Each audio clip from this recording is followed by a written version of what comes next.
Story time audio ബുക്സിലേക്ക് എല്ലാവർക്കും സ്വാഗതം. Sara Thomas എഴുതിയ നാർമടിപ്പുടവ. ഉന്മേഷം ചോർത്തിക്കളഞ്ഞാണ് ദിവസം തുടങ്ങിയത്. നേരം വെളുത്തപ്പോൾ മുതൽ തലവേദനയാണ്. പുറത്തു മാറുന്ന ദിവസങ്ങളിൽ ഈയിടെ അതൊരു പതിവായി തീർന്നിട്ടുണ്ട്. പോരാത്തതിന് കാഞ്ചനയോട് ദേഷ്യപ്പെടേണ്ടി വരികയും ചെയ്തു. തനിക്ക് 4 ദിവസത്തേക്ക് അടുക്കളയിൽ പ്രവേശിച്ചുകൂടാ എന്നറിയാവുന്നതല്ലേ രാവിലെ എണീറ്റ് ചോറും കറിയും വെച്ചുകൂടായിരുന്നോ? നേരം നല്ലവണ്ണം വെളുത്തു കഴിഞ്ഞാണ് പതുക്കെ ഉറക്കമുണർന്ന് താഴേക്ക് വന്നത്. അതേപ്പറ്റി ചോദിച്ചപ്പോൾ പറയുകയാണ്, എനിക്ക് നിറയെ പഠിക്കറതുക്കിருக்கு. ഇന്നിക്ക് നീ ശാതം പണിച്ചെത്തി. എനക്കതെല്ലാം പറവാലേ. இந்த ശുദ്ധത്തിലൊന്നും എനക്ക് നമ്പിക്കയേ ഇല്ലേ. ദേഷ്യപ്പെടാതിരിക്കുന്നതെങ്ങനെ? വരെ ശുദ്ധങ്ങളെപ്പറ്റി ശുഷ്കാന്തിയില്ലാതെ വരികയാണ്. പെൺകുട്ടിയല്ലേ, തൻ്റെ കാഞ്ചനയെ മറ്റാരും കുറ്റപ്പെടുത്തുന്നത് സഹിക്കാനാവില്ല. പക്ഷേ ആ വസ്തുത അവൾക്കൊരു പ്രശ്നമല്ലല്ലോ. ഈ സ്വഭാവം ഒന്ന് മാറിക്കിട്ടിയിരുന്നെങ്കിൽ. വീട്ടിൽ മറ്റൊന്നും ചെയ്യാനില്ലാത്തത് കൊണ്ട് കുറച്ചു നേരത്തെ ഓഫീസിലേക്ക് പോന്നു. വിങ്ങിക്കൊണ്ടിരുന്ന നെറ്റിയിൽ കൈ അമർത്തിക്കൊണ്ട് അങ്ങനെ ഇരുന്നപ്പോഴാണ് രാധാകൃഷ്ണന്റെ വരവ്.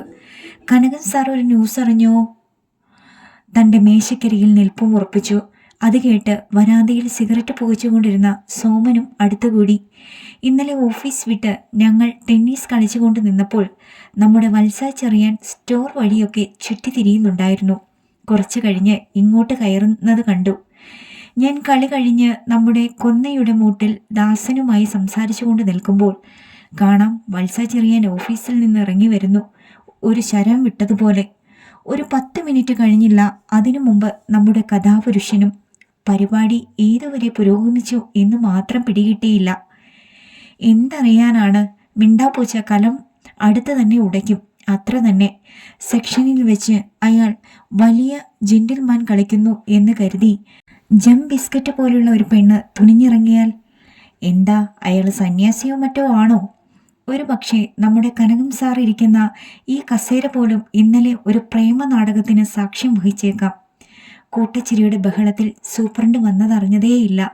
എത്ര വിദഗ്ധമായിട്ടാണ് രാധാകൃഷ്ണനും സോമനും ഒന്നും അറിയാത്തവരെ പോലെ ക്രിക്കറ്റിനെ കുറിച്ച് ഉറക്കി സംസാരിച്ച് പുറത്തേക്ക് പോയത്. അദ്ദേഹം എന്തെങ്കിലും കേട്ടിരിക്കുമോ? എങ്കിൽ താനും ആ വില കുറഞ്ഞ സംഭാഷണത്തിൽ പങ്കെടുത്തു എന്ന് തന്നെ കരുതുകയില്ലേ?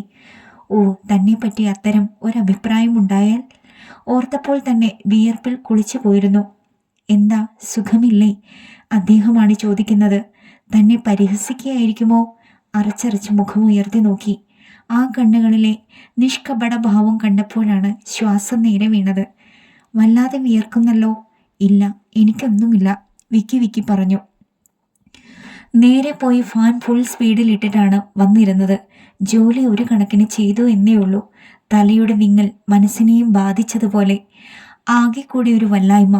നേരെ നോക്കി കണ്ടില്ലെങ്കിലും ആ കണ്ണുകൾ ഇടയ്ക്കിടെ തന്നെ ശ്രദ്ധിക്കുന്നുണ്ടെന്ന് മനസ്സിലായിരുന്നു. കാപ്പി കുടിക്കാൻ ഓരോരുത്തരായി പുറത്തു പോയി തുടങ്ങിയപ്പോൾ തൻ്റെ നേരെ തിരിഞ്ഞു. അസുഖമൊന്നുമില്ലെന്ന് കുറച്ചു മുൻപ് പറഞ്ഞത് വെറുതെയാണെന്ന് തോന്നുന്നല്ലോ. തലവേദനയോ മറ്റോ ആണെങ്കിൽ എൻ്റെ കയ്യിൽ അനാസിനുണ്ട്. കുറച്ചു സമയം വെയിറ്റിംഗ് റൂമിൽ പോയി റെസ്റ്റ് ചെയ്തിട്ട് വന്നാൽ മതി. പക്ഷേ തനിക്കൊരു സുഖക്കേടുമില്ലെന്ന് വീണ്ടും പറഞ്ഞൊഴിഞ്ഞതേയുള്ളൂ. അദ്ദേഹം പുറത്തേക്ക് പോയി. അലസമായി ആഴ്ചപ്പതിപ്പിൻ്റെ താളുകൾ മറിച്ചുകൊണ്ടിരുന്നപ്പോൾ എങ്ങു നിന്നോ സംശയത്തിൻ്റെ ഫണങ്ങൾ. അദ്ദേഹം തൻ്റെ നേരെ പ്രത്യേക ശ്രദ്ധ കാണിക്കാൻ കാരണം വെറും മനുഷ്യത്വപരമായ ഔദാര്യ പ്രകടനം മാത്രമാണോ? ഹൃദയത്തിൽ ഒരു ഞെട്ടൽ. പുരുഷന്മാരുടെ ഉദ്ദേശശുദ്ധിയെ എങ്ങനെ വിശ്വസിക്കാനാണ്? തനിക്കുണ്ടായ തിക്താനുഭവങ്ങൾ പെട്ടെന്ന് സ്വയം ലജ്ജിച്ചു പോയി. യുവത്വത്തിൻ്റെ മാദകത്വം തുളുമ്പുന്ന വത്സാച്ചെറിയാനോട് പോലും നിസ്സംഗത്വം പാലിക്കുന്നതായി കണ്ടിരിക്കുന്ന അദ്ദേഹത്തിന് 30 കഴിഞ്ഞ തന്നോട് എന്ത് ആകർഷണം തോന്നാനാണ്? അങ്ങനെ ഒരു നിമിഷ നേരത്തേക്കെങ്കിലും സംശയിച്ച താനല്ലേ വിഡ്ഢി. വാഷ് ബേസിനിൽ മുഖം കഴുകിയപ്പോൾ കണ്ണാടിയിൽ അറിയാതെ കണ്ണുകൾ തറച്ചു. കവിളുകൾ രക്തച്ചവി മാറി തുടങ്ങിയിരിക്കുന്നു. വളരെ നാളുകൾ കൂടി ഹൃദയത്തിൽ നഷ്ടബോധത്തിൻ്റെ വിങ്ങൽ. പെട്ടെന്ന് സ്വയം അത്ഭുതപ്പെട്ടുപോയി. ഇപ്പോൾ ഇത്തരത്തിൽ തോന്നാൻ കാരണം? ഉച്ചയ്ക്ക് കമലത്തിൻ്റെ കൂടെ സിറ്റി മെഡിക്കൽ സ്റ്റോറിൽ പോയി ആസ്പിരിൻ വാങ്ങി തിരിഞ്ഞപ്പോൾ തൊട്ടുപിറകിൽ അദ്ദേഹം നിൽപ്പുണ്ട്. ഏതോ കുറ്റത്തിൽ പിടിക്കപ്പെട്ടതുപോലെയാണ് തോന്നിയത്. രാവിലെ രാധാകൃഷ്ണന്റെയും സോമന്റെയും സംഭാഷണത്തിൽ പങ്കാളിയായി തന്നെ കണ്ടപ്പോൾ തുടങ്ങി തന്നെപ്പറ്റി എന്തൊക്കെ തെറ്റിദ്ധാരണകളാണോ ഉണ്ടായിട്ടുള്ളത്. ഉച്ചയ്ക്ക് സെക്ഷനിൽ അടുത്തിരുന്നപ്പോൾ ഇത്രമാത്രം തിരക്കി. ഇപ്പോൾ തലവേദനയ്ക്ക് കുറവുണ്ടോ? ജാള്യതയോടെയാണെങ്കിലും ഉണ്ടെന്ന് മറുപടി പറയേണ്ടി വന്നു. കുറേ ദിവസങ്ങൾ കഴിഞ്ഞുള്ള ഒരു മധ്യാഹ്നം. കമലം പ്രഭാവതിയുടെ കുഞ്ഞിൻ്റെ പിറന്നാൾ പ്രമാണിച്ച് അവളുടെ കൂടെ ഉച്ചയൂണിന് പോയിരിക്കുകയാണ്. അതുകൊണ്ട് ഉച്ചയ്ക്ക് വെയിറ്റിംഗ് റൂമിൽ പോയതേയില്ല. ഊണ് കഴിഞ്ഞിട്ട് നോവൽ വായനയ്ക്ക് ഒരുങ്ങിയപ്പോൾ സൂപ്രണ്ട് കടന്നു വന്നു. തന്നെ അപ്പോൾ അവിടെ പ്രതീക്ഷിച്ചില്ലെന്ന് തോന്നുന്നു. എന്താ ഇവിടെ? ഊണ് കഴിക്കാൻ പോണില്ലേ? ഊണ് കഴിച്ചു. ഓ, കൂടുതലൊന്നും പറയാനില്ലാത്തതുപോലെ അദ്ദേഹം സീറ്റിൽ വന്നിരുന്ന് എന്തൊക്കെയോ എഴുതി കുറിച്ചുകൊണ്ടിരുന്നു. പതുക്കെ എണീറ്റു. മറ്റാരും സെക്ഷനിൽ ഇല്ലാത്തപ്പോൾ താൻ സൂപ്രണ്ടിൻ്റെ അടുക്കലിരിക്കുന്നത് ആരെങ്കിലും കണ്ടാൽ ശരിയായിരിക്കില്ല. പുസ്തകവുമായി വരാന്തയിലേക്ക് ഇറങ്ങാൻ തുടങ്ങിയതും അദ്ദേഹം വിളിച്ചു, Kanakambal, 1 minute please. Type writing അറിയാമില്ലേ? അറിയാം. 2 ദിവസങ്ങൾക്ക് മുമ്പ് രാധാകൃഷ്ണൻ്റെ സഹോദരിക്ക് വേണ്ടി ജോലിക്ക് ഒരപേക്ഷ ടൈപ്പ് ചെയ്യുന്നത് അദ്ദേഹം കണ്ടതാണ്. എനിക്ക് അർജൻറ്റായി ഈ ലെറ്റർ ഒന്ന് ടൈപ്പ് ചെയ്ത് കിട്ടണമായിരുന്നു. ബുദ്ധിമുട്ടില്ലെങ്കിൽ ഒന്ന് ചെയ്തു തന്നാൽ ഉപകാരമായിരുന്നു. തൻ്റെ ജോലിയിൽ ഉൾപ്പെട്ട കൃത്യമൊന്നുമല്ല. ഇനിയും ഇത്തരം സൗഹാർദ്ദത്തിൻ്റെ പേരിലുള്ള സേവനങ്ങൾ ഒരു മേലധികാരിക്കും ചെയ്തു കൊടുക്കുകയില്ലെന്ന് തീരുമാനിച്ചതുമാണ്. പക്ഷേ അതിനുള്ള സന്ദർഭം വന്നപ്പോൾ അദ്ദേഹത്തിൻ്റെ മുഖത്ത് നോക്കി എന്നെക്കൊണ്ടാവില്ല എന്ന് പറയാൻ താൻ അശക്തയായി പോവുകയാണ്. മറുപടിയൊന്നും പറയാതെ അദ്ദേഹം വെച്ച് നീട്ടിയ കടലാസുമായി ടൈപ്പ് റൈറ്ററുടെ മുന്നിലേക്ക് നീങ്ങി. ഡൽഹിയിലെ ഒരു ഇംഗ്ലീഷ് പത്രത്തിൻ്റെ സബ് എഡിറ്റർ പോസ്റ്റിലേക്കുള്ള അപേക്ഷയാണ്. മനസ്സിൽ ചിരിച്ചുപോയി. AGയുടെ പദവി വരെ ഉയരാനുള്ള പരീക്ഷായോഗ്യതയും സർവീസിൽ സീനിയോറിറ്റിയും ഉള്ള ഈ മനുഷ്യൻ ഒരു പത്രത്തിലെ സബ് എഡിറ്ററായി ജീവിതത്തിൽ ഒരു പുതിയ വഴി വെട്ടിത്തുറക്കാൻ ഉദ്ദേശിക്കുന്നുവെന്നോ? ടൈപ്പ് ചെയ്ത കടലാസ് കയ്യിൽ കൊടുത്തപ്പോൾ മുഖം പ്രസന്നമായിരുന്നു. ഭാഗ്യമുള്ള കൈയാണോ എന്ന് നോക്കട്ടെ. ഭാഗ്യം. ആ വാക്കുമായി തന്നെ ബന്ധപ്പെടുത്തി ചിന്തിക്കുന്നതിലുള്ള അപഹാസ്യത അറിഞ്ഞിരുന്നെങ്കിലോ? ഒരു പക്ഷേ അദ്ദേഹം തന്നെ കൊണ്ട് ഈ പ്രവൃത്തി ചെയ്യിക്കാൻ കൂടി മടിച്ചേനെ. ഒരു നിമിഷ നേരത്തേക്ക് സ്വയം മറന്നുപോയി. What happened? Anything wrong? പെട്ടെന്ന് പരിസരബോധം വന്നു. തന്നെ തിരിയുന്ന ഉത്കണ്ഠ നിറഞ്ഞ കണ്ണുകൾ. ഇല്ല, ഒന്നുമില്ല. അത് വെറുതെ. മനസ്സിൽ പെട്ടെന്ന് എന്തോ വിഷമം ഉണ്ടായില്ലേ? എന്നോട് പറയാവുന്നതാണെങ്കിൽ. ശബ്ദം പുറത്തേക്ക് വന്നില്ല. ആ ആത്മാർത്ഥതയുടെ മുന്നിൽ തൻ്റെ ഉള്ളിൽ തിങ്ങി നിന്നത് മൂടിയൊളിപ്പിക്കാൻ ബന്ധപ്പെടുകയായിരുന്നു. കമലം തന്നെ തേടിയെത്തിയത് ഭാഗ്യം. കൂടുതൽ സംസാരത്തിന് ഇട കൊടുക്കാതെ പുറത്തിറങ്ങാൻ കഴിഞ്ഞു.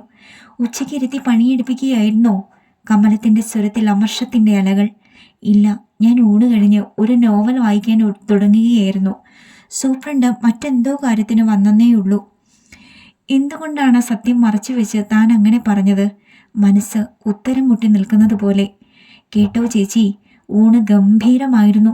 പോരാത്തതിന് പത്മനാഭസ്വാമി ക്ഷേത്രത്തിലെ പാൽപ്പായസവും ശരിക്കും കുടിച്ചു. ഹോ, പ്രഭാവതിയുടെ മോനെ ഒന്ന് കാണണം. ഒരു സുന്ദര കുട്ടപ്പൻ.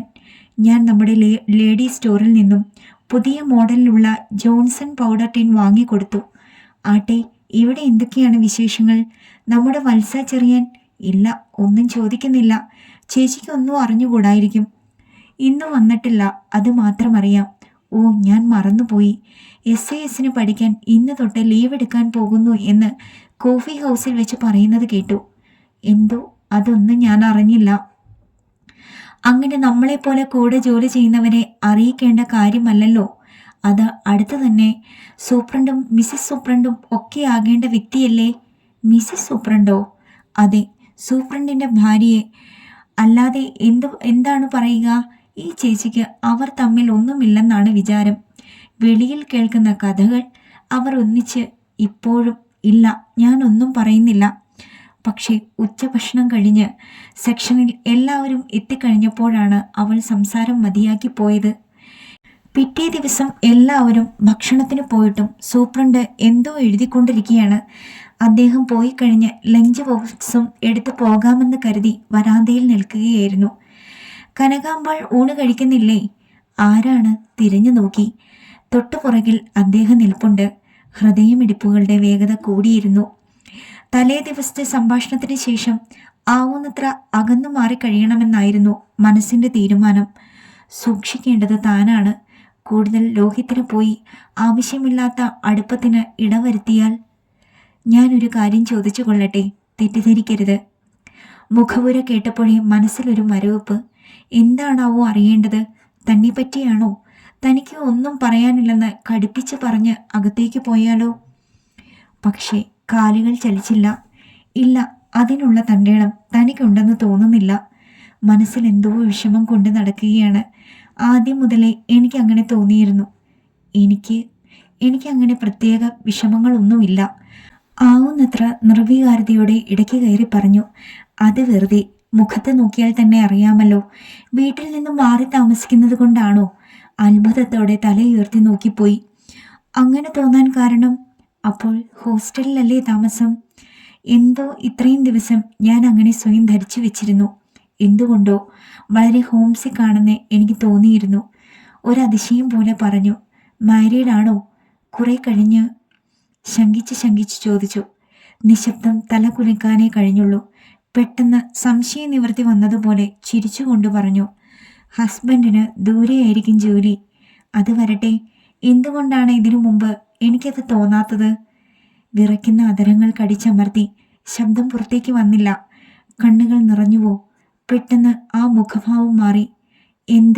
എന്തുണ്ടായി? ഹസ്ബൻഡ്?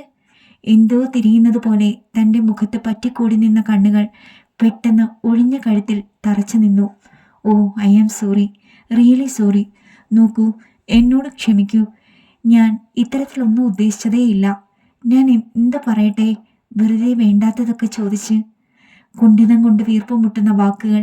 മനസാന്നിധ്യം ആദ്യം വീണ്ടെടുത്തത് താനായിരുന്നു. സാരമില്ല, എൻ്റെ വിധി, അത്രമാത്രം. തിരിഞ്ഞു നടന്നു. കൂടുതൽ സംസാരിക്കാനോ അദ്ദേഹത്തിൻ്റെ സഹതാപ വചനങ്ങൾ കേൾക്കാനോ അശക്തിയായിരുന്നു. പിറ്റേ ദിവസം രാവിലെ കോണിപ്പടിയിൽ വെച്ച് കണ്ടുമുട്ടിയപ്പോഴും വിവർണമായത് അദ്ദേഹത്തിൻ്റെ മുഖമായിരുന്നു. അന്ന് ഓഫീസിൽ വെച്ച് അദ്ദേഹം പതിവിലും വാചാലനായിരുന്നു. തന്നോട് മാത്രമല്ല, സെക്ഷനിൽ എല്ലാവരോടും തന്നെ. ആ ഭാവവ്യത്യാസത്തെപ്പറ്റി രാധാകൃഷ്ണനും സോമനുമൊക്കെ അഭിപ്രായ പ്രകടനം നടത്തുകയും ചെയ്തു. ഇഷ്ടൻ ചിരിക്കാനും തമാശ പറയാനും നല്ല മലയാളം സംസാരിക്കാനും ഒക്കെ പഠിച്ചു വരുന്നുണ്ട്. അതിന് കാരണവുമുണ്ട്. വത്സ ചെറിയാനില്ലല്ലോ. അപ്പോൾ പിന്നെ സ്റ്റാറ്റസ് കീപ്പ് ചെയ്തിട്ട് എന്ത് മെച്ചം? അയാൾ ഒരു മനുഷ്യനല്ലേ. എത്ര നാൾ ഓഫീസിൽ ഒരു യന്ത്രം പോലെ പ്രവർത്തിക്കും? ദിവസങ്ങൾ കഴിഞ്ഞപ്പോൾ സെക്ഷനിലെ അന്തരീക്ഷം സൗഹാർദ്ദപരമായി തുടങ്ങിയിരുന്നു. അദ്ദേഹത്തെ പറ്റിയുള്ള വിവരങ്ങൾ കുറേശ്ശെയായി സംസാരത്തിൽ നിന്നും അറിയാൻ കഴിഞ്ഞു. അമ്മയുടെ മരണത്തിന് ശേഷം 5 വർഷങ്ങൾ കൂടിയാണ് നാട്ടിൽ വന്നിരിക്കുന്നത്. അതുകൊണ്ട് നാടിനോടും നാട്ടുകാരോടും പറയത്തക്ക ബന്ധമൊന്നുമില്ല. ആ കുറവ് പരിഹരിക്കണമെന്നുള്ള ആശയോടു കൂടിയാണ് നാട്ടിലേക്ക് സ്ഥലം മാറ്റം മേടിച്ചത്. പക്ഷേ വന്നു കഴിഞ്ഞപ്പോൾ കരയിലകപ്പെട്ട മത്സ്യത്തിൻ്റെ അനുഭവമാണ്. ഒരു വക ശ്വാസം മുട്ടൽ. വളരെ അപൂർവം പരിചയക്കാർ, തികച്ചും അപരിചിതമായ ജീവിത ചുറ്റുപാടുകൾ. സഹപ്രവർത്തകരോട് എങ്ങനെ ബന്ധപ്പെടണമെന്ന് പോലും നിശ്ചയമില്ല. ഭാഗ്യത്തിന് സ്ഥിതിഗതികൾ മെച്ചപ്പെട്ടു തുടങ്ങിയിട്ടുണ്ട്. പുതിയ സാഹചര്യങ്ങളോട് ഇണങ്ങി വരാനുള്ള ശ്രമം നടത്തുകയാണ്. ഹൃദയത്തിൻ്റെ ഉള്ളിൽ അദ്ദേഹത്തോട് സൗമനസ്യ ഭാവമാണ് തോന്നിയിരുന്നതെങ്കിലും സുന്ദരംപിള്ള സാറിനോടെന്ന പോലെ സ്വാതന്ത്ര്യത്തോടെ പെരുമാറാൻ ഒരിക്കലും മുതിർന്നില്ല. തന്നെ സംബന്ധിച്ചിടത്തോളം ജോലിയോടും ജോലി ചെയ്യുന്ന സ്ഥാപനത്തോടും അധികാരി വൃന്ദത്തോടുമൊക്കെ ദിവസങ്ങളായി തോന്നിയിരുന്ന വൈമുഖ്യവും വ്രണതഭാവവും വിട്ടുമാറി തുടങ്ങിയിരുന്നു. കന്നിവെയിലിൽ ചുട്ടുപഴുത്ത ഒരു അപരാഹ്നം. ഉച്ചയൂണ് കഴിഞ്ഞ് 5 മണിക്ക് വീട്ടിൽ പോകുന്നതിനിടയ്ക്ക് ഒന്നും കുടിക്കുക പതിവില്ലെങ്കിലും അന്നത് ലംഘിക്കേണ്ടി വന്നു. വല്ലാത്ത ദാഹം. കമലം കോഫി ഹൗസിൽ നിന്നും വാങ്ങിക്കൊണ്ടുവന്ന പൊട്ടറ്റോ ചിപ്സ് തിന്നതുകൊണ്ടാവണം. വെയിറ്റിംഗ് റൂമിൽ ചെന്ന് കുട്ടപ്പനെ വിട്ട് എതിരെയുള്ള മുറുക്കാൻ കടയിൽ നിന്നും ഒരു സോഡ വാങ്ങി കുടിച്ചിട്ട് തിരിച്ചു വന്നപ്പോൾ പോർട്ടിക്കോയിൽ വന്നു പോയിക്കൊണ്ടിരുന്ന ആൾക്കൂട്ടത്തിനിടയിൽ അമ്പരപ്പോടെ പതറി നിൽക്കുന്ന ഗോപു ഇവിടെ. ഹൃദയം ശക്തിയായി തുടിച്ചു. വേഗം നടന്നെടുത്തു. തന്നെ കണ്ടപ്പോൾ ആ വിരണ്ട മുഖത്ത് ആശ്വാസത്തിൻ്റെ തെളിച്ചം. ഓ കനകക്ക, ഞാൻ ഉന്നെ എത്തനെ പേര് കിട്ടേ കേട്ടേൻ.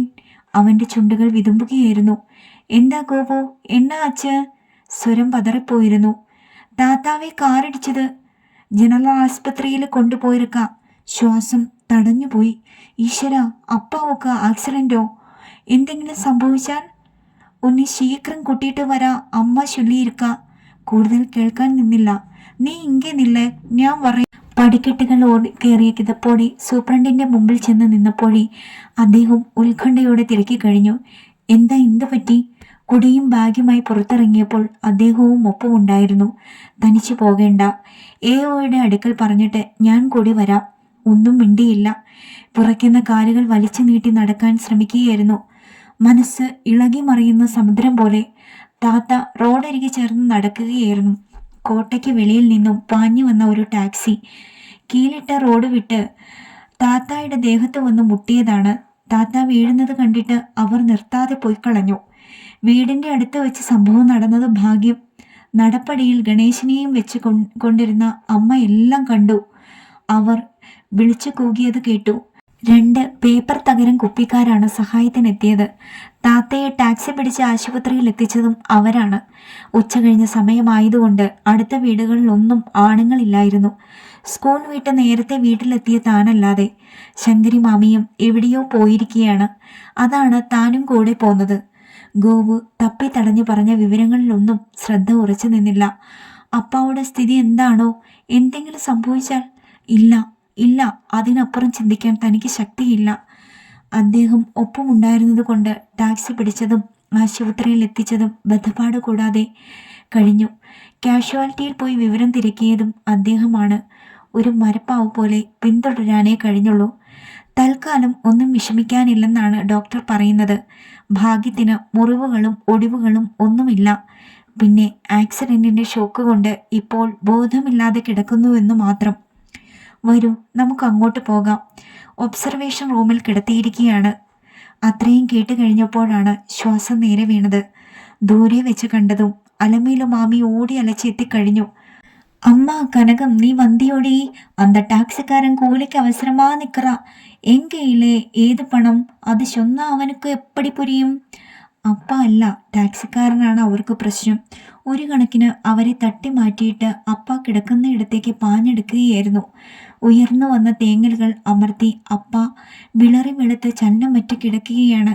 നെറ്റിയിൽ തൊലി പോയ ഭാഗത്ത് അയഡിന്റെ തവിട്ട് നിറം. ഉണങ്ങിച്ചൊളിഞ്ഞ കൈത്തലം പതുക്കെ കയ്യിലെടുത്തു. ജീവന്റെ പ്രസരിപ്പ് നശിച്ചു വാടിക്കുഴഞ്ഞ വിരലുകൾ. എത്ര മന്ദഗതിയിലാണ് ശ്വാസോച്ഛ്വാസം ചെയ്യുന്നത്! ഈശ്വര, എന്തെങ്കിലും! കണ്ണുകൾ നിറഞ്ഞൊഴുകി. ധൈര്യമായിരിക്കോ? ഇന്നിവിടെ കിടത്തി വാച്ച് ചെയ്തിട്ട് നാളെ രാവിലെ തന്നെ വീട്ടിൽ അയക്കാമെന്നാണ് ഡോക്ടർ പറഞ്ഞത്. ഒരു കാർ ദേഹത്ത് മുട്ടിയിട്ട് ഫ്രാക്ചർ ഒന്നും കൂടാതെ രക്ഷപ്പെട്ടത് തന്നെ ഭാഗ്യം. അങ്ങനെയല്ലേ സമാധാനിക്കേണ്ടത്? ധൈര്യം പകരാനുള്ള ശ്രമമാണ്. സ്വാന്തനം തുളുമ്പുന്ന കണ്ണുകൾ. അദ്ദേഹം പറഞ്ഞത് വാസ്തവം തന്നെയല്ലേ? കാലോ കൈയോ ഒടിഞ്ഞിരുന്നെങ്കിലോ? എങ്കിൽ അപ്പാവോട് തുടർന്നുള്ള ജീവിതം. ഈശ്വരൻ അത്രയും കനിഞ്ഞു. മനസ്സിൽ നേരിയ ഒരാശ്വാസം. അലമേലു മാമി അക്ഷമയോടെ വനാന്തയിൽ നിന്ന് എത്തി നോക്കുന്നതും കൈകലാശം കാണിക്കുന്നതും ശ്രദ്ധിച്ചതേയില്ല. അപ്പാവുടെ നെറ്റിയിലെ വിയർപ്പ് തുള്ളികളെ സാരിത്തുമ്പുകൊണ്ട് ഒപ്പിക്കൊണ്ടിരുന്നു. அந்த டாக்ஸிக்காரன் அனுப்பினப்புறம் தான் எனக்கு நிம்மதியாச்சு. இந்த விஷயங்களை பற்றி எனக்கு என்ன தெரியுமடி? ஒரே கஷ்டமாயிருந்தது. அது சரி, உன் கூட வந்தது யாரு കനകം? ശങ്കരി മാമിയാണ്. അടുത്ത് നിൽക്കുന്നുണ്ടായിരുന്ന അദ്ദേഹം എവിടെ? ടാക്സിക്കാരന് അദ്ദേഹമായിരിക്കുമല്ലോ കൂലി കൊടുത്തത്. കനകം, ഉൻ കൂടെ വന്നത് യാര്? നീ അതേ ചൊല്ലലയാ? ഓഫീസിലെ സൂപ്രണ്ട്. അവരുടെ ജിജ്ഞാസയെ ഉടനടി ശമിപ്പിച്ചില്ലെങ്കിൽ താൻ ഉദ്ദേശിക്കാത്ത തരത്തിലുള്ള ഭവിഷ്യത്തായിരിക്കും ഫലം. അവ അന്ത ടാക്സിക്കാരനുക്ക് എത്തനെ കൊടുത്തോ എന്നമോ കനകം. അവ നമ്മ ജാതി താനേ പാത്തിട്ട് അപ്പടിതാ തോന്നുന്നത്. അവരുടെ തുടർന്നുണ്ടായേക്കാവുന്ന കിണ്ണാരങ്ങൾക്ക് ഇട നൽകാതിരിക്കാൻ വേഗം വരാന്തയിലേക്ക് കടന്നു. അപ്പാവെ ഈ നിലയിൽ കണ്ട വെപ്രാളത്തിൽ ടാക്സിക്കാരൻ്റെ കാര്യമേ മറന്നുപോയി. അദ്ദേഹത്തെ കൊണ്ട് രൂപ കൊടുപ്പിച്ചത് മോശമായി പോയി. സർ, ടാക്സിക്ക് എത്രയായി? മുഖത്ത് നേരിയ പുഞ്ചിരി. ആ കണക്ക് നമുക്ക് പതുക്കെ തീർക്കാവുന്നതല്ലേ ഉള്ളൂ. ഇപ്പോഴും ഞാൻ ഡോക്ടറെ ചെന്ന് കണ്ടിട്ടാണ് വരുന്നത്. ബാംഗ്ലൂരിൽ വെച്ച് എനിക്ക് പരിചയമുള്ള അയാളാണ്. ഒന്നും വിഷമിക്കാനില്ല. അയാൾ നേരെ നോക്കിക്കൊള്ളൂ. സൗഹൃദത്തിൻ്റെ ധന്യത നിറഞ്ഞ നിമിഷങ്ങൾ. രൂപയുടെ കാര്യം ആവർത്തിച്ച് ചോദിക്കാൻ മടി തോന്നി. കനകം, ഇനി നാങ്ക പോകട്ടുമാ? നീ ഇരിക്കലയാ? വീട്ടിലെ 1000 വേള ഇருக்கு. പട്ടുവും അങ്കയില്ലേ? ഗണേഷ് സ്കൂളിലേ ഇരുന്ന് വരുമ്പോത് അവ അമ്മ ഇല്ലാട്ടാ എന്ന് ലഹള പണ്ണുവാന്ന്. ഉനക്ക് തെരിയില്ലയാ? അപ്പുറത്തെ ബെഡിലെ രോഗിയുടെ വിവരങ്ങളൊക്കെ തിരക്കി അറിഞ്ഞിട്ട് അലമേലു മാമി അടുത്തെത്തി. അവരെ ഉടനെ തന്നെ വീട്ടിലേക്ക് തിരിച്ചയക്കേണ്ടിയിരിക്കുന്നു.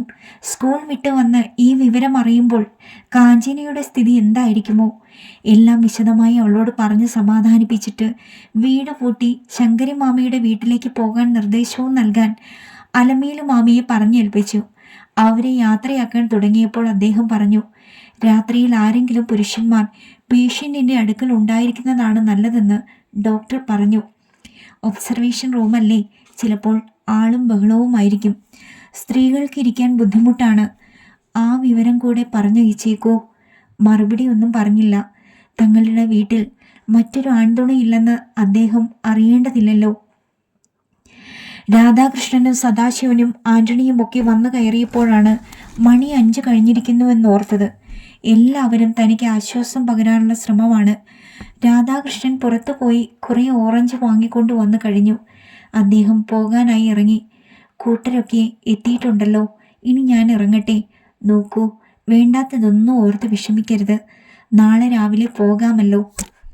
വരാന്തയിൽ സോമൻ ഡ്യൂട്ടി സിസ്റ്ററിനോട് അപ്പാവെ വേണ്ട വിധം ശുശ്രൂഷിക്കുന്നതിന് പരിചയത്തിൻ്റെ സ്വാധീനം ഉപയോഗിച്ച് ശുപാർശ ചെയ്യുകയാണ്.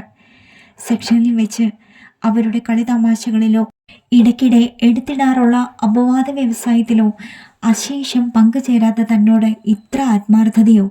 തൻ്റെ ദുസ്ഥിതിയിൽ തന്നോടൊപ്പം ഈ സഹപ്രവർത്തകർ ഉണ്ടെന്നുള്ള അറിവ് വേവലാതിപ്പെട്ടുകൊണ്ടിരുന്ന മനസ്സിന് ആശ്വാസം പകർന്നിരുന്നു. രാധാകൃഷ്ണനും കൂട്ടരും പോകുന്നതിനു മുമ്പ് തന്നെ ശങ്കരി മാമയും നടരാജ മാമയും കാഞ്ചനയുമായി എത്തിയിരുന്നു. പാവം കാഞ്ചന പേടിച്ചരണ്ട മുഖം തന്നെ കണ്ടതും കണ്ണുകൾ നിറഞ്ഞൊഴുകുകയാണ്. ചിത്തി, താത്താവുക്ക് എന്നാ ആച്ച്? അവ കണ്ണി മൂടി പേശാമേ ഇപ്പിടി, എനിക്ക് ഭയമായിരിക്ക്. താത്താവുക്ക് ഒന്നുമില്ല കാഞ്ചന, നീ ഭയപ്പെടാതമ്മാ. അവളെ ആശ്വസിപ്പിക്കാനായി ധൈര്യം ഭാവിച്ചെങ്കിലും മനസ്സിലെ തീയടങ്ങിയിരുന്നില്ല. അല്പാൽപമായി ബോധം തെളിയുന്ന അപ്പാവുടെ മൂളലും ജനക്കവും കേട്ട് അവൾ വിറങ്ങലിച്ച് നിൽക്കുകയാണ്. തിരിച്ചു പോകാനായി എണീറ്റ ശങ്കരി മാമിയുടെ കയ്യിൽ അവളെ പിടിച്ചേൽപ്പിച്ചു. ഇന്നിക്ക് ശങ്കരി മാമി ഉന്നി പാത്തുപ്പാ, നാളേക്ക് നീ സ്കൂളുക്ക് പോറതുക്കുള്ളേ നാങ്ക കട്ടായം വന്നിടുവോം എന്നാ. തനിക്ക് കൂട്ടിനായി നടരാജ മാമ ആശുപത്രിയിൽ തങ്ങാമെന്ന് പറഞ്ഞതാണ്. പക്ഷേ മനഃപൂർവ്വം ആ സഹായം നിരസിച്ചു. പാവം ആസ്തമാ രോഗിയാണ്. തണുപ്പടിച്ചാൽ പിന്നെ ഇരുന്നു വലിച്ചാണ് നേരം വെളുപ്പിക്കുന്നത്. രാത്രി പുറത്തെ വരാന്തയിൽ കിടന്നാലത്തെ കാര്യം പറയണോ? പോകാൻ മടിച്ചു നിന്ന കാഞ്ചനയെ ഒരു കണക്കിന് സമാധാനിപ്പിച്ചു. ശങ്കരി മാമയുടെ കൂടെ പറഞ്ഞയച്ചു. നേരം നന്നേ ഇരുട്ടിക്കഴിഞ്ഞു. അടുത്ത ബെഡിൽ കിടക്കുന്ന അപ്പോൾ കൊണ്ടുവന്ന വയറുവേദനക്കാരനെ പരിശോധിക്കാൻ വന്നപ്പോഴും ഡോക്ടർ അപ്പാവെ ശ്രദ്ധയോടെ വീണ്ടും പരിശോധിച്ചു. ഇടികൊണ്ടതിൻ്റെ വേദന കൊണ്ടാണ് ഞരങ്ങുകയും മൂളുകയും ചെയ്യുന്നതെന്നും അല്ലാതെ വേറൊരു കുഴപ്പവും ഇല്ലെന്നും എടുത്തു പറഞ്ഞു. സോമന്റെ ശുപാർശ കാരണമാവും ഡ്യൂട്ടി സിസ്റ്റർ കൂടെ കൂടെ വന്ന് വിവരം തിരക്കി. മനസ്സിന് കുറച്ചൊരു ധൈര്യം വന്നിരുന്നു. എങ്കിലും ശങ്കരി മാമിയെയും മറ്റും യാത്രയാക്കിയിട്ട് അപ്പാവുടെ കട്ടിലിൻ്റെ അടുക്കളേക്ക് മടങ്ങിയപ്പോൾ കണ്ണുകൾ നിറഞ്ഞൊഴുകി. വാർഡ് ആകെ നിശബ്ദം. അടുത്തുള്ള കട്ടിലിൽ കിടന്ന് ബഹളം വെച്ചുകൊണ്ടിരുന്ന വയറുവേദനക്കാരൻ ഇഞ്ചക്ഷൻ കഴിഞ്ഞതോടെ ഉറക്കമായി കഴിഞ്ഞു. അയാളുടെ ഭാര്യ സ്റ്റോളിൽ മതില് ചാരി കണ്ണും അടച്ചിരിപ്പുണ്ട്. അയാളുടെ വയറ് തിരുമ്മിയും ചൂട് പിടിച്ചും ക്ഷീണിച്ചു കാണും. ഏകാന്തത ഒരു കരിമ്പടം പോലെ മനസ്സിനെ പൊതിഞ്ഞു മൂടുകയാണ്. കട്ടിലിൻ്റെ അരികിലേക്ക് സ്റ്റൂൾ വലിച്ചിട്ടിരുന്നു. അപ്പ ഇനിയും മയക്കത്തിൽ നിന്ന് തെളിഞ്ഞിരുന്നില്ല. ശരിക്കും ബോധം വീണ ശേഷമേ എന്തെങ്കിലും കുടിക്കാൻ കൊടുക്കാവുള്ളൂ എന്ന് ഡോക്ടർ പറഞ്ഞിരുന്നു. കണ്ണുകൾ അപ്പാവുടെ മുഖത്ത് നിന്നും വിട്ടുമാറിയില്ല. അപ്പ കണ്ണുകൾ തുറന്ന് ആളെ തിരിച്ചറിഞ്ഞ് എന്തെങ്കിലും ഒന്ന് പറഞ്ഞിരുന്നെങ്കിൽ. കണ്ണുകൾ തുറക്കാൻ ശ്രമിക്കും തോറും കൃഷ്ണമണികൾ പുറകോട്ട് മറിഞ്ഞു പോവുകയാണ്. പെട്ടെന്ന് അപ്പ ഞെളിവിരി കൊണ്ടു. ഉത്കണ്ഠയോടെ കൈകളിൽ അമർത്തിപ്പിടിച്ചു. തല ഇരുവശങ്ങളിലേക്ക് ഉരുട്ടുകയാണ്. ചുണ്ടുകൾ എന്തോ പറയാൻ ശ്രമിക്കുന്നുണ്ട്. തല കുനിച്ച് ശ്രദ്ധിക്കാൻ ശ്രമിച്ചു. ശബ്ദം പുറത്തേക്ക് വരുന്നില്ലല്ലോ. ഓ, മുഖം ഇരുണ്ടു വരികയാണ്. നെറ്റിയിൽ പെട്ടെന്ന് പെരുത്തു വന്ന നീർച്ചാലുകൾ. ഇടത് കൈകൊണ്ട് വയർ പൊത്തിപ്പിടിക്കുകയാണ്. പെട്ടെന്നുണ്ടായ ഈ ഭാവവ്യത്യാസം. എന്ത് സംഭവിക്കുകയാണ്? സിസ്റ്റർ, സിസ്റ്റർ, ഓടി വരൂ, പരിഭ്രാന്തിയോടെ വിളിച്ച് കൂകിപ്പോയി. പിന്നെ എന്തൊക്കെയാണ് സംഭവിച്ചതെന്ന് നോക്കിക്കാണാനുള്ള മനസ്സാന്നിധ്യം ഇല്ലായിരുന്നു. തിടുക്കപ്പെട്ട് ഡോക്ടർ വരുന്നത് കണ്ടപ്പോഴേ മുറിക്ക് പുറത്തേക്ക് ഇറങ്ങി. ഈശ്വര, അപ്പാവുക്ക് എന്താണാവോ? പരിശോധന കഴിഞ്ഞ് പുറത്തു വന്ന ഡോക്ടറുടെ മുഖത്ത് നോക്കിയപ്പോഴേ ചേതനകൾ വിറങ്ങലിച്ചു കഴിഞ്ഞു. പേഷ്യൻറ്റിൻ്റെ കൂടെ നിങ്ങൾ മാത്രമേ ഉള്ളൂ? ശബ്ദം പുറത്തേക്ക് വന്നില്ല. വീട്ടിൽ നിന്നും ചുമതലപ്പെട്ട ആരെയെങ്കിലും വിളിപ്പിക്കാൻ സൗകര്യമുണ്ടോ? ഇല്ല. വാക്കുകൾ വികൃതമായി തെറിച്ചു വീണു. ഈശ്വര, ഇതൊക്കെ ഇപ്പോൾ തിരക്കുന്നത് എന്ത് ചെയ്യാനുള്ള ഭാവമാണ്? കുഴപ്പമൊന്നുമില്ലെന്ന് ഇതുവരെ പറഞ്ഞിട്ട് തല കറങ്ങുകയായിരുന്നു. ആരോ പിടിച്ച് ബെഞ്ചിൽ കൊണ്ടിരുത്തി എന്നാണ് തോന്നുന്നത്. നിങ്ങളിങ്ങനെ അപ്സെറ്റ് ആയാലോ? പഠിപ്പും വിവരവുമുള്ള ആളല്ലേ? ധൈര്യമായി ഞാൻ പറയുന്നത് കേട്ട് മനസ്സിലാക്കാൻ ശ്രമിക്കൂ. പേഷ്യൻറ്റിന് ഇൻറ്റേർണൽ ഹെമറേജ് ആണ്. ആക്സിഡൻറ്റിൽ ഉള്ളിൽ ചതവ് പറ്റിക്കാണും. നേരത്തെ സിംറ്റംസ് ഒന്നുമില്ലായിരുന്നു, ഇപ്പോൾ ഡെവലപ്പ് ചെയ്തതാണ്. തൻ്റെ മനോഗതം അളന്ന് തിട്ടപ്പെടുത്താനെന്ന പോലെ ഒന്ന് നിർത്തിയിട്ട് അദ്ദേഹം തുടർന്നു. If we operate him now itself there is A chance for his life. നിങ്ങൾക്ക് സമ്മതമുണ്ടെങ്കിൽ മാത്രമേ എനിക്ക് ഓപ്പറേഷൻ ചെയ്യാൻ കഴിയുകയുള്ളൂ. It is rather A risky operation. നല്ലവണ്ണം ആലോചിച്ചിട്ട് മറുപടി പറയൂ. ഓപ്പറേഷൻ അല്ലാതെ മറ്റൊരു വഴിയുമില്ലേ ഡോക്ടർ?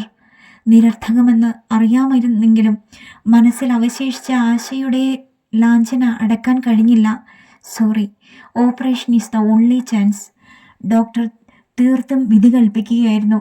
മനസ്സൊരു പടക്കളമായി മാറിയിരുന്നു. ചിന്തകൾ പരസ്പരം ഏറ്റുമുട്ടുകയാണ്. താൻ എന്താണ് വേണ്ടത്? നോക്കൂ, പേഷ്യൻറ്റിൻ്റെ സേഫ്റ്റി മാത്രമാണ് നാം ഈ അവസരത്തിൽ നോക്കേണ്ടത്. മറ്റൊന്നിനെ പറ്റിയും ചിന്തിച്ചിട്ട് കാര്യമില്ല. പേഷ്യൻറ്റിന് ജീവിക്കാൻ എന്തെങ്കിലും ചാൻസ് ഉണ്ടെങ്കിൽ അത് തടയാൻ നമുക്ക് അവകാശമില്ല. വികാരത്തിന് അടിപ്പെടാതെ ബുദ്ധിപൂർവമല്ലേ പ്രവർത്തിക്കേണ്ടത്? അതെ, അപ്പാവുടെ ജീവനാണ് തനിക്ക് വലുത്. മറ്റൊന്നും ഇപ്പോൾ പ്രാധാന്യം അർഹിക്കുന്നില്ല. പതറിക്കിടന്ന മനസ്സ് ശക്തിപ്പെട്ടു തുടങ്ങി. എനിക്ക് സമ്മതമാണ് doctor. You have made a wise decision. Thank you. Doctor എണീറ്റു. വികാരങ്ങളെ ഒതുക്കി നിർത്താനുള്ള തീവ്ര യജ്ഞത്തിൽ അടിമുടി വിയർപ്പിൽ കുളിച്ചു പോയിരുന്നു. പിന്നെ സംഭവിച്ചതിലൊക്കെ നാടകത്തിലെ കഥയുമായി യാതൊരു ബന്ധവുമില്ലാത്ത ഒരു അപ്രധാന കഥാപാത്രത്തെ പോലെയാണ് താൻ സംബന്ധിച്ചത്. കേസ് ഷീറ്റിൽ സിസ്റ്റർ ചൂണ്ടിക്കാണിച്ച സമ്മതം എന്ന കോളത്തിന് നേരെ പതറിച്ച കൂടാതെ ഒപ്പുവെച്ചു. തൻ്റെ അപ്പാവെ ബോധം കെടുത്തി ശസ്ത്രക്രിയ ചെയ്യുന്നതിൽ തനിക്കുള്ള സമ്മതമാണ് രേഖപ്പെടുത്തിയത്. അതിൽ മരണം തന്നെ സംഭവിച്ചാലും പൂർണ്ണ ഉത്തരവാദിത്വം തനിക്ക് മാത്രം. അറ്റൻഡർമാർ വന്ന് വസ്ത്രങ്ങൾ മാറ്റി ആശുപത്രി കുപ്പായം അണിയിക്കുന്നത് കണ്ടപ്പോഴും ട്രോളിയിൽ കിടത്തി ഓപ്പറേഷൻ തിയേറ്ററിലേക്ക് തള്ളിക്കൊണ്ടു പോയപ്പോഴും തുണ്ട് തുണ്ടായി നുറുങ്ങിയ ഹൃദയത്തെ ഒതുക്കി പിടിച്ചുകൊണ്ട് നിശബ്ദം അനുഗമിക്കുകയായിരുന്നു. ധൈര്യമായിരിക്കൂ. This operation is going to be a success. I am sure. Theatre കയറുന്നതിന് മുൻപ് ഡോക്ടറുടെ ആശ്വാസവചനങ്ങൾ. ഓപ്പറേഷൻ മുറിയിലെ കണ്ണഞ്ചിപ്പിക്കുന്ന പ്രകാശം പോലും പുറത്തേക്ക് വരുന്നില്ലല്ലോ. നീണ്ടുകിടക്കുന്ന വരാന്ത ആകെ വിജനം. അരമതിലിനോട് ചേർന്ന് ചാരി നിന്ന് വിറയ്ക്കുന്ന കാലുകൾ എപ്പോഴാണ് കുഴുങ്ങി വീഴുന്നതെന്ന് സംശയമായിരുന്നു. അകലെ മരച്ചില്ലകളുടെ ഇടയിലൂടെ മേഘാവൃതമായ ആകാശത്തിൻ്റെ ഒരു ഇരുണ്ട കീറ്. ദൂരെ എങ്ങോ കൊള്ളിയാൻ വീശുന്നതിൻ്റെ മങ്ങിയ വെളിച്ചം മാത്രം ഇടയ്ക്കിടെ പുറത്ത് കനത്ത് കിടന്ന അന്ധകാരത്തിൽ പാളി വീഴുന്നുണ്ട്. ഏതോ മരപ്പൊത്തിൽ നിന്നും മൂങ്ങ ശബ്ദിക്കുകയാണ്. ആപൽ സൂചന പോലെ, ഓന്തിനെ പോലെ മനസ്സിൻ്റെ നിറവും പെട്ടെന്ന് മാറുകയായിരുന്നു. അതുവരെ സംഭരിച്ചു വെച്ച ആത്മധൈര്യം അതോടെ ചോർന്നൊലിച്ചു. ബോധമറ്റ നിശ്ചലമായി കിടക്കുന്ന അപ്പാവുടെ വയറ്റിൽ ഡോക്ടറുടെ കത്തി ആഴ്ന്നിറങ്ങുകയായിരിക്കും. അദ്ദേഹത്തിൻ്റെ കണ്ണുകളും കൈകളും വയറ്റിനുള്ളിലെ ചോരക്കളത്തിൽ. ക്ഷതമേറ്റ ഭാഗം അതിസൂക്ഷ്മതയോടെ തേടിപ്പിടിപ്പിക്കുന്ന ശ്രമത്തിലാവും. അനുനിമിഷം പുറത്തേക്ക് വാർന്നുകൊണ്ടിരിക്കുന്ന രക്തപ്രവാഹം. അപ്പാവുടെ ജീവനും ഇഞ്ചിഞ്ചായി ചോരുകയല്ലേ. ജീവൻ മരണ സംഘടനകൾക്കിടയിൽ പിടയുന്ന അപ്പാവുടെ ആത്മാവ്. ഈശ്വര! ചെരുപ്പുകളുടെ ശബ്ദം തൊട്ടടുത്തെത്തി നിന്നപ്പോഴാണ് തലയുയർത്തി നോക്കിയത്. ഓ, അദ്ദേഹമോ ഇപ്പോൾ ഇവിടെ? മനസ്സിൽ എന്തൊക്കെയോ പൊട്ടിത്തകർന്ന് വീഴുകയായിരുന്നു. സർവ്വനിയന്ത്രണങ്ങളും തകർന്നു പോയി. കണ്ണുകൾ ചിറപൊട്ടിയൊഴുകി. സാരിത്തുമ്പ് കടിച്ചു പിടിച്ച് ഉയർന്നു വന്ന തേങ്ങലുകൾ അടക്കാൻ ശ്രമിക്കുകയായിരുന്നു. സാരമില്ല, ഇങ്ങനെയുള്ള അവസരത്തിൽ കരയുന്നതാണ് ഏകമായ ആശ്വാസം. എല്ലാം ഞാൻ അറിഞ്ഞു. വരുന്നതൊക്കെ അനുഭവിക്കാൻ നമ്മൾ തയ്യാറാവുകയല്ലേ ഉള്ളൂ നിവർത്തി. എന്തുകൊണ്ടോ അദ്ദേഹത്തിൻ്റെ വാക്കുകൾക്ക് മാസ്മരിക ശക്തിയുള്ളതുപോലെ. വിങ്ങിത്തുടിച്ചുകൊണ്ടിരുന്ന മനസ്സൊന്നടങ്ങി. ഗദ്ഗതങ്ങൾ ക്രമേണ അടക്കാൻ കഴിഞ്ഞു. വെള്ളം തുറന്നുവിട്ട അണക്കെട്ടിൻ്റെ ഉപരിതലം പോലെ മനസ്സിന് ശാന്തത കൈവന്നിരുന്നു. നോക്കൂ, തനിച്ചേ ഉള്ളല്ലോ എന്ന് ഇനി വിഷമിക്കരുത്. ഞാൻ കൂടെയുണ്ട്. ധൈര്യമായിരിക്കൂ. തിയേറ്ററിൻ്റെ വാതിൽ തുറന്ന് ഡോക്ടറാണ് ആദ്യം പുറത്തേക്ക് വന്നത്. Operation successful. ഓ, ജോസഫ് എത്തിയോ? Your friend had a tough time. She was all alone. സ്റ്റാൻഡിൽ തൂക്കിയിട്ടിരുന്ന ബ്ലഡ് ബോട്ടിലിലെ രക്തം മുക്കാലും ശരീരത്തിൽ കടന്നു കഴിഞ്ഞപ്പോൾ മെഴുക പ്രതിമ പോലെ വിളർത്ത് നിശ്ചലമായി കിടന്ന അപ്പാവുടെ മുഖത്ത് നേരിയ മാറ്റം. കവിളുകളിൽ രക്തപ്രസാദത്തിൻ്റെ ലാഞ്ചന. കണ്ണുകൾ തുറന്നടയ്ക്കുന്നുണ്ട്. ചുണ്ടുകൾ അനങ്ങി എന്തോ പറയാനുള്ള പരിശ്രമമാണ്. ബ്ലഡ് പ്രഷർ എടുത്ത ഡോക്ടറുടെ മുഖത്ത് തെളിച്ചം. I think he will pull through. Nothing to worry at present. Doctor പോയി കഴിഞ്ഞപ്പോഴാണ് തനിക്കെതിരെ സ്റ്റൂളിൽ ഇരിപ്പുള്ള അദ്ദേഹത്തെ ആദ്യമായി ശ്രദ്ധിച്ചത്. അപ്പോഴാണ് ശരിക്കും പരിസരബോധമുണ്ടായതും. രക്തം ഉള്ളിലേക്ക് കടത്തിയിരുന്ന അപ്പാവുടെ കൈപ്പത്തി അനക്കാതെ പിടിച്ചുകൊണ്ട് ആ ഇരിപ്പ് തുടങ്ങിയിട്ട് മണിക്കൂറുകൾ എത്രയായോ.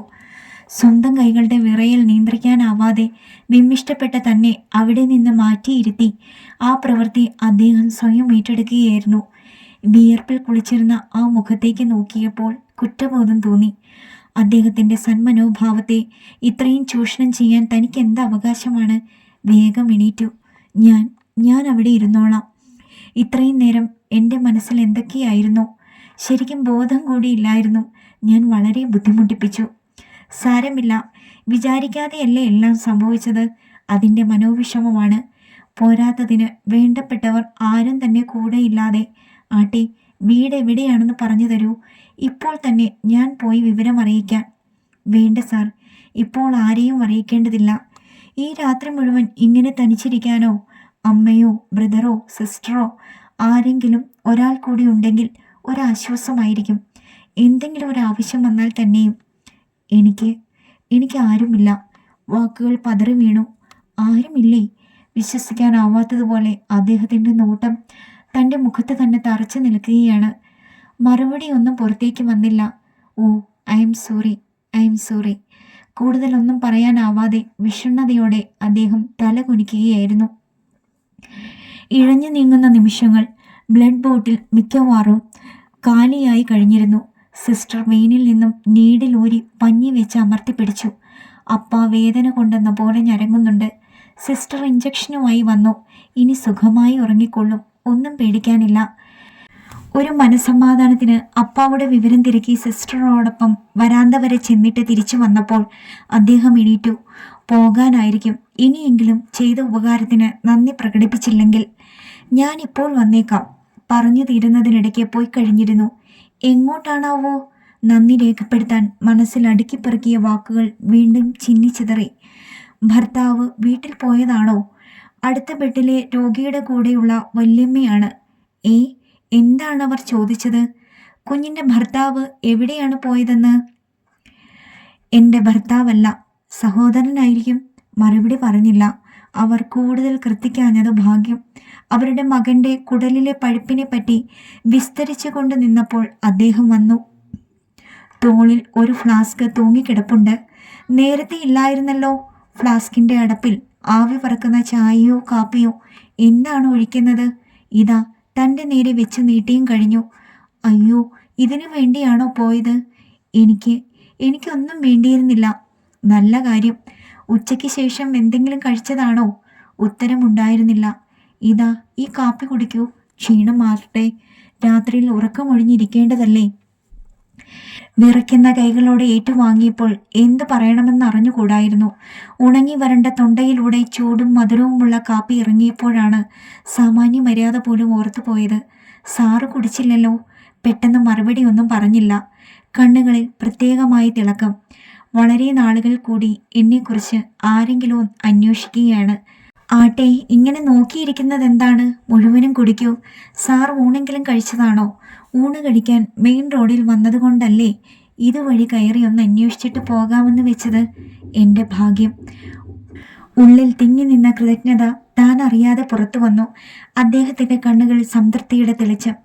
എൻ്റെ കുക്ക് ഇന്ന് അവധിയെടുത്ത് പോയതിൽ ഇപ്പോൾ സന്തോഷം തോന്നുകയാണ്. ആത്മാർത്ഥതയുടെ തെളിമയുള്ള വാക്കുകൾ, കനത്തുകൂടിയ ഹൃദയത്തിൽ ഒരു ലാഘവം.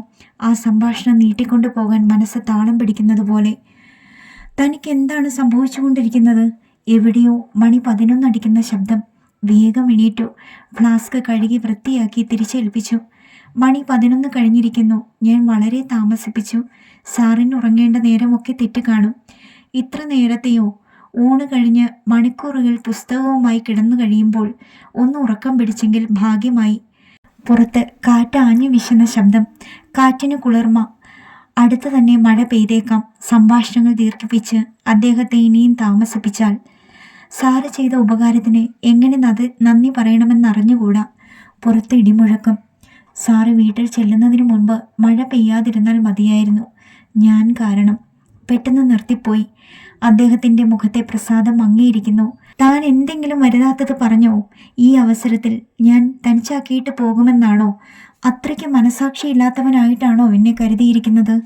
ഹൃദയത്തിൻ്റെ ആഴങ്ങളിൽ തപ്പിത്തിരിയുന്ന നോട്ടം. നാവ് അനങ്ങിയില്ല. മുഖം താനേ കുനിഞ്ഞുപോയി. ഹൃദയത്തിൽ മധുരതരമായ അസ്വാസ്ഥ്യം. എന്നേക്കുമായി കൊട്ടിയടച്ച് തഴുതിട്ട ഹൃദയത്തിൻ്റെ ഉള്ളറകളിൽ തൻ്റെ സമ്മതം കാത്തു നിൽക്കാതെ സംക്രമിച്ചെത്തുന്ന സൗഹൃദത്തിൻ്റെ പ്രഭാപൂരം. പക്ഷേ ആ വെളിച്ചം ഉൾക്കൊള്ളാൻ തനിക്കുള്ള അർഹത. ഹൃദയം വിങ്ങിത്തുടിച്ചു. ഈ ലോകത്തിൽ സ്നേഹം അർഹിക്കാൻ വയ്യാത്ത വിധം താൻ എന്ത് പാതകമാണ് ചെയ്തത്? ഇല്ല, ചോദ്യം ചെയ്യാനുള്ള അവകാശം തനിക്കില്ല. തനിക്ക് വിധിച്ചത് ശൂന്യത മാത്രം. തൽക്കാലത്തേക്കെങ്കിലും എന്നെ അന്യനായി കരുതാതിരിക്കൂ. ആ സ്വരത്തിലെ ഋണതഭാവം തിരിച്ചറിയാതിരിക്കുന്നതെങ്ങനെ? ജീവിതത്തിൽ അന്നോളം ആരും കാട്ടിയിട്ടില്ലാത്ത ഈ മമത, ഈ അനർഘമായ അനുഭവം അവഗണിക്കാൻ തക്കവണ്ണം താൻ ഹൃദയശൂന്യയാണോ? കൊട്ടിയടച്ചിരുന്ന ഹൃദയത്തിൻ്റെ കവാടം മലക്കെ തുറന്നു കാട്ടാൻ കഴിഞ്ഞെങ്കിൽ, നിമിഷ നേരത്തേക്കെങ്കിലും തോന്നിയ ആ ആവേശം ഞൊടിക്കുള്ളിൽ തന്നെ എരിഞ്ഞടങ്ങി. അല്ല, തല്ലിക്കിടത്തി. താൻ അസ്വതന്ത്രയാണ്. തൻ്റെ വികാരങ്ങൾ ഇരുമ്പ് ചങ്ങലകൾ കൊണ്ട് ബന്ധിക്കപ്പെട്ടിരിക്കുന്നു. കൊലപ്പുള്ളിയുടെ കാലിലെ തുടൽ പോലെ അത് മരണം വരെ തൻ്റെ ഹൃദയത്തെ തളച്ചിട്ടിരിക്കും. കണ്ണുകൾ നിറഞ്ഞൊഴുകി. കരയാതെ, സമാധാനമായിരിക്കൂ. ഞാൻ വരാന്തയിൽ തന്നെ ഉണ്ടാവും. എന്താവശ്യമുണ്ടെങ്കിലും വിളിക്കാൻ മടിക്കരുത്. ആ രാത്രി മുഴുവൻ ഒരു ശക്തി ദുർഗം കണക്കെ അദ്ദേഹം സമീപത്തുണ്ടെന്നുള്ള അറിവ് എന്തെന്നില്ലാത്ത ആത്മധൈര്യം പകർന്നിരുന്നു. അടുത്ത ഭാഗം നാളെ. പ്രിയ ശ്രോതാക്കളെ, എൻ്റെ വായന നിങ്ങൾ ഇഷ്ടപ്പെടുന്നുവെങ്കിൽ ഈ ചാനൽ സബ്സ്ക്രൈബ് ചെയ്ത് ഷെയർ ചെയ്യുമല്ലോ.